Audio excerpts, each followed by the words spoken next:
My brother showed up at my door with two police officers and told them I had stolen $40,000 from our mother's estate.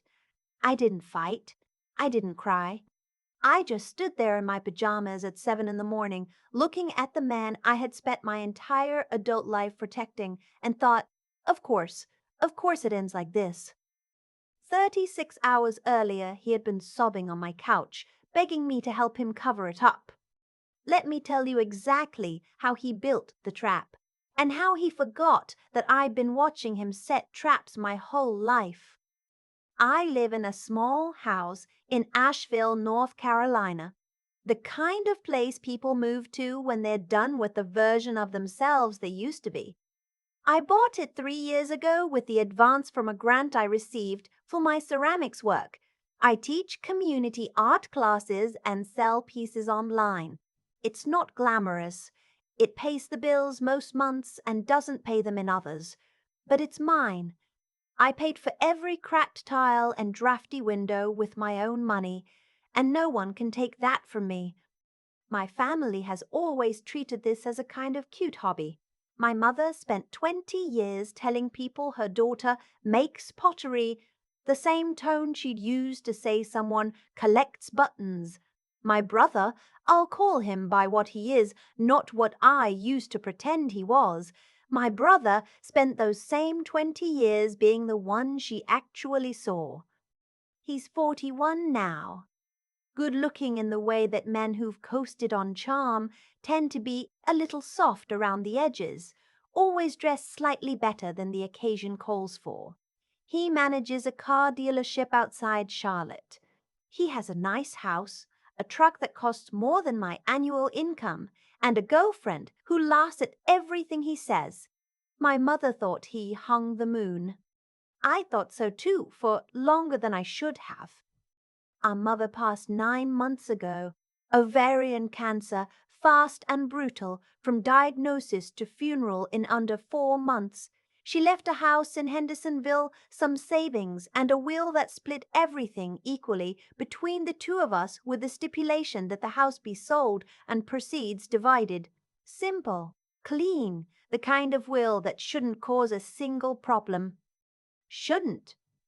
What I didn't know, what nobody knew except my brother, was that in the last 2 years of her life, while she was slowing down and he was the one handling her finances, he had been quietly draining her accounts, not in dramatic withdrawals, in small ones, car repairs that never happened, a furnace replacement that the house didn't need, a property tax payment that was actually a transfer to an account with his name on it. $43,000 over 22 months. I found out the way you find out about things in families like mine, by accident, in a moment nobody planned for, when the mask slipped because he needed something from me. It was a Tuesday evening in late October. I remember because I had just pulled a batch of mugs from the kiln and was feeling the particular quiet happiness of work that turned out the way you hoped. My phone rang. It was my brother, and the second I heard his voice, that old familiar cold feeling settled in my stomach. He didn't even say hello. He just said, "I need to come over tonight. Don't tell anyone." I should have said no.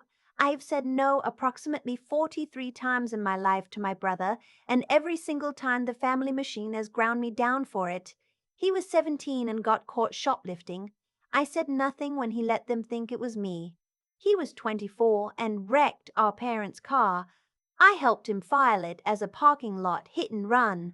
He was 32 and borrowed money from our parents that he never paid back. I replaced $1,500 of it from my own account because my mother kept crying about it, and he kept saying he would and never did. We call it keeping the family together. It isn't. It's one person absorbing damage so another person never faces consequences. I know that now. I didn't know it fully then, even after years of therapy and self-work and every podcast about family dynamics you can name. Knowing something intellectually and breaking the wiring in your chest are two completely different operations. I said he could come. He arrived at 9:30 and he looked like a man who hadn't slept in days. He sat at my kitchen table and put his head in his hands, and I made coffee and waited because that's what I've always done. Then he told me. Not all of it, not right away, and not honestly. He told me a version where it wasn't theft, it was borrowing, and he'd meant to pay it back before she died, and the cancer moved so fast, and he'd panicked. He said the estate attorney had sent him a letter asking him to account for several withdrawals that didn't match the estate records. He said if this came out, he would lose everything, his job, his house, his girlfriend, everything. He cried, real tears, the kind that come from actual fear, not performance. I'll give him that. And then he asked me to sign a document he'd had a lawyer friend draw up. A backdated letter, supposedly from our mother, authorizing him to manage discretionary household expenses on her behalf. Something that would make the withdrawals look legitimate. All I had to do was sign as a witness. I had power of attorney in the last month of her illness. It would be believable, he said, that I'd seen her sign something like this. He slid the paper across my kitchen table. I looked at it for a long time. Here is the thing about being the family fixer for 32 years. You get very good at reading the room. You learn to see what everyone needs and bend yourself into whatever shape keeps the temperature down. But you also, if you're paying attention, get very good at reading the gaps. The things people don't say, the places where the story doesn't hold. The letter was dated 14 months ago. Our mother had been in fairly good health 14 months ago. Why would she need him managing discretionary expenses then? And the amount listed in the letter, up to $20,000 annually, didn't match the $43,000 that was actually gone. He hadn't just made a mistake. He had built a mechanism. He needed my signature to make it work. And if something went wrong later, my signature would be on it. I told him I needed to think about it. I told him I was tired and emotional and couldn't make a decision like this tonight. He didn't like that. His jaw tightened in the way it always does when someone doesn't immediately give him what he wants. But he couldn't push too hard without showing his hand. He left the document on my table and drove back to Charlotte. I didn't sleep that all night. I sat in my studio surrounded by drying clay and tried to figure out what was true. By 4 in the morning, I had made a decision, but it wasn't the one he wanted. I photographed the document. I photographed every bank statement I'd saved from the estate process, going back 2 years. I wrote down the timeline of the withdrawals as I understood it, and at 8 o'clock in the morning, I called the estate attorney's office and left a message saying I had information that might be relevant to the financial discrepancy they'd identified. I want to be clear, I didn't call the police. I didn't report my brother for theft. I didn't try to punish him. I contacted the one party already investigating the discrepancy and told them I had documents that might help clarify things. I told myself this was just information, just getting the truth into the right hands, not betrayal.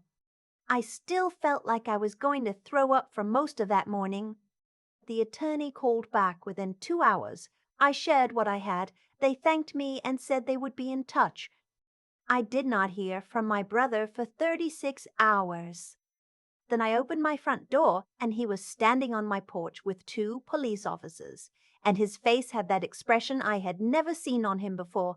Not panic, not guilt, but cold and focused and decided, like a man who has already chosen the play and is running it. She forged the document, he told the officers, before I could say a single word. She had power of attorney. She's been trying to frame me for the money she stole from our mother. I felt the world tilt. She showed you a document she fabricated herself, he continued, his voice completely steady. She's been jealous of my relationship with my mother for years. She's trying to destroy me. One of the officers, a younger woman, looked at me with that particular expression, not hostile, but assessing. The kind of look that means we don't know yet, but we're watching.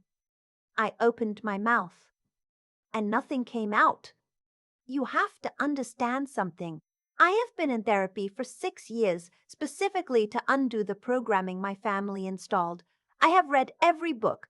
I understand gaslighting, triangulation, scapegoating.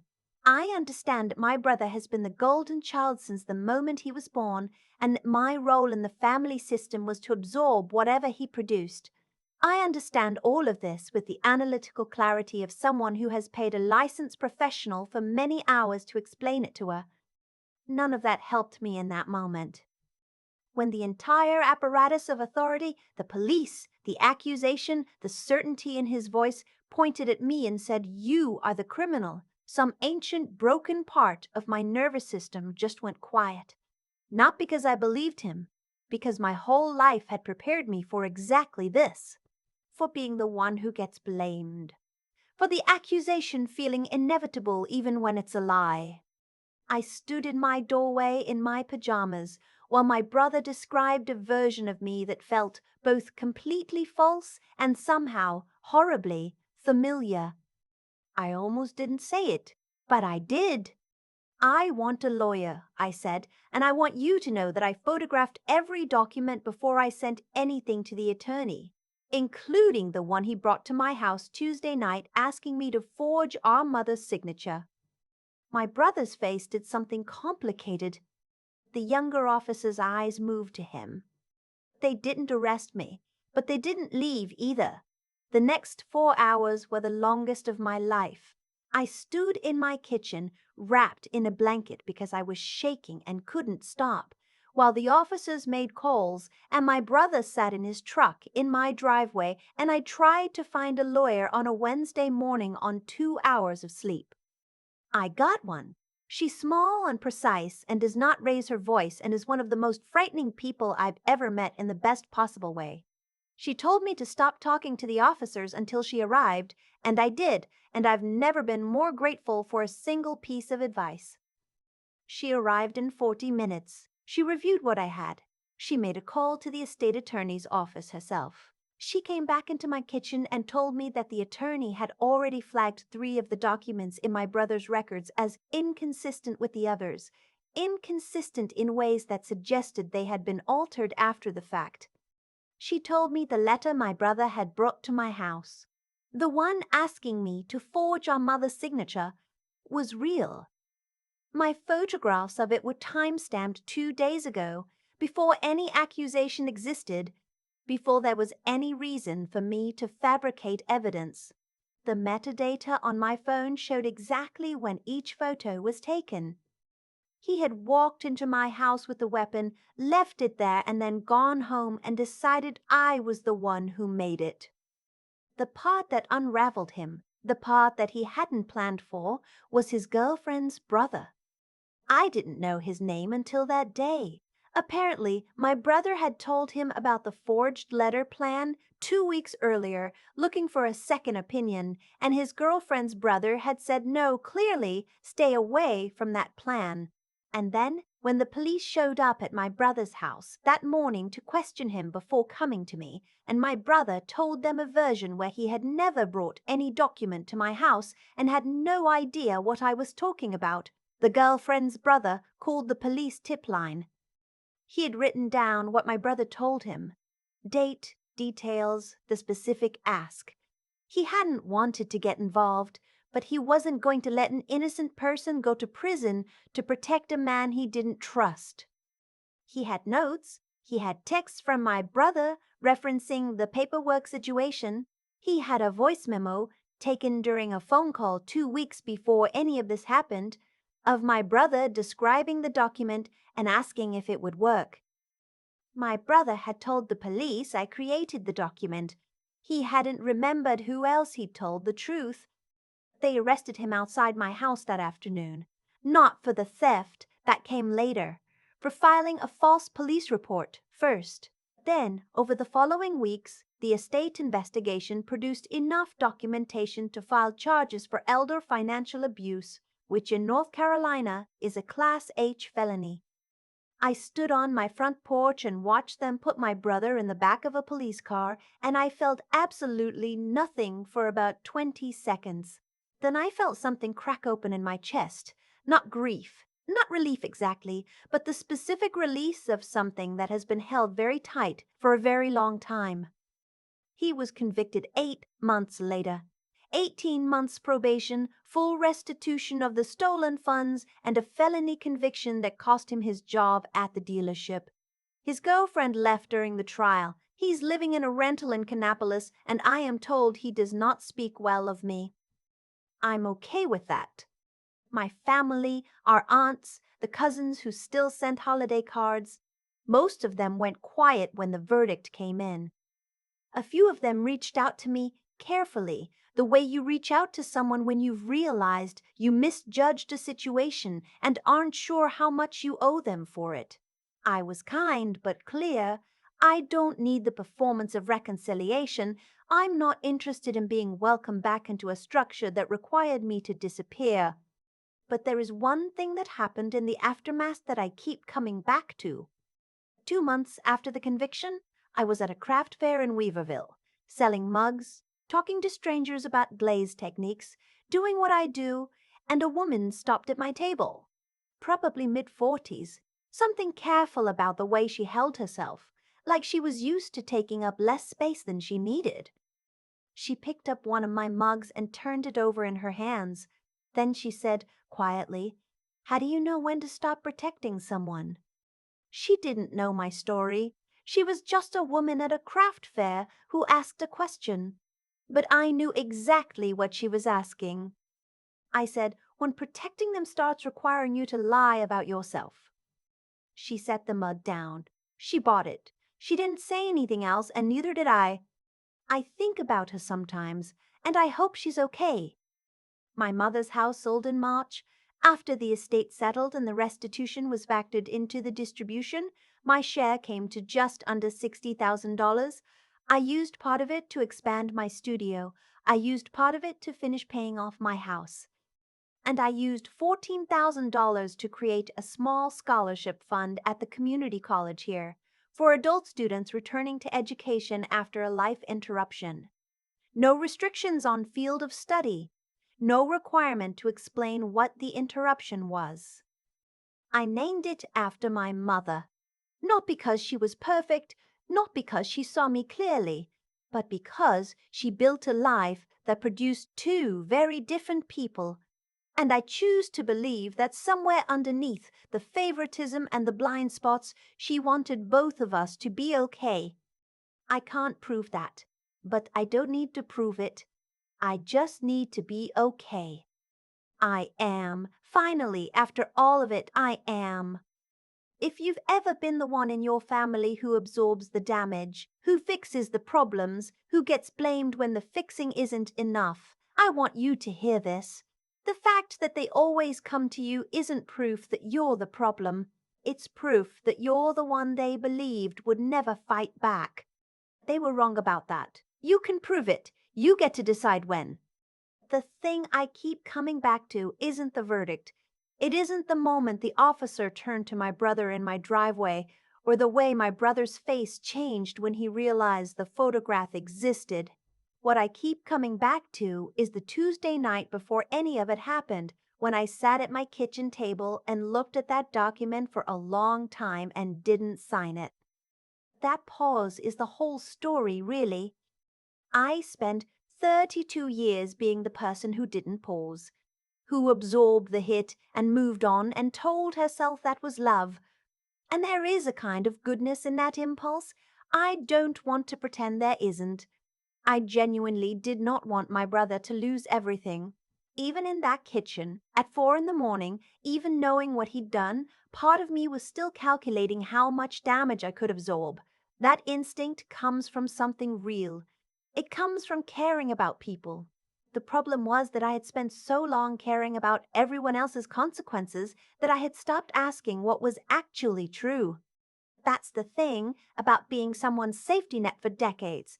It doesn't just cost you money or time or sleep. It costs you your own sense of what's right. When you sign off on the lie often enough, you start to lose the feel of it. You stop being able to locate where your choices end and someone else's story about you begins. What changed that night wasn't courage, exactly.